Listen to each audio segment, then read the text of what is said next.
আমরাও চাই আমাদের সন্তানরাও, আমিও চাই যে আমাদের সন্তানরা একটি নতুন বাংলাদেশে বসবাস করুক, যে বাংলাদেশে আইনের শাসন থাকবে, বিচার, খুনের বিচার হবে, ন্যায় বিচার হবে, ন্যায় বিচার প্রতিষ্ঠা হবে, বাংলাদেশ গুণগতভাবে উন্নয়নের শিখরে উঠবে।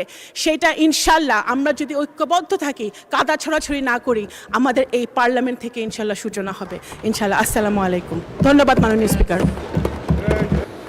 ধন্যবাদ মাননীয় প্রতিমন্ত্রী। পরবর্তী বক্তা মাননীয় সদস্য আব্দুল সালাম পিন্টু, টাঙ্গাইল। ওকে, চিফ হুইপ, বিরোধী দলের চিফ হুইপ, বলেন।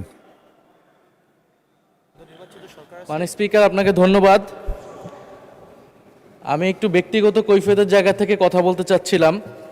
আমাদের মাননীয় সংসদ সদস্য ওনার বক্তব্যে বললেন অন্তর্বর্তী সরকারের সময় দুর্নীতির অভিযোগ, এবং এই সময় এই জায়গায় তো অন্তর্বর্তী সরকারের আমি ছিলাম, কিছু সময়ের জন্য উপদেষ্টার দায়িত্বে ছিলাম, আরও দু একজন ছিলেন, আমাদের মাননীয় এখন বর্তমান পররাষ্ট্রমন্ত্রীও ছিলেন, অ্যাটর্নি জেনারেল ছিলেন।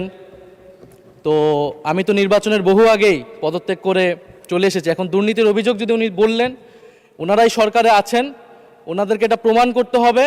এটার প্রমাণ জাতীয় সংসদে যদি বলেছে, ওনাদেরকে এই প্রমাণ দিতে হবে নাহিদ ইসলামের নামে কি দুর্নীতির অভিযোগ উঠেছে, নাহিদ ইসলাম কোথায় দুর্নীতি করেছেন। মাননীয় স্পিকার, আমি সেই প্রমাণ ওনাদের কাছে চাচ্ছি।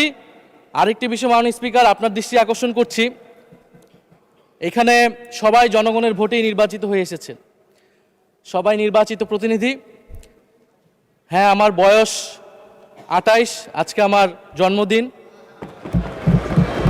এবং আমি নবীন সদস্য, কিন্তু এখানে মাননীয় স্পিকার আমিও জনগণের ভোটেই নির্বাচিত হয়ে এসেছি।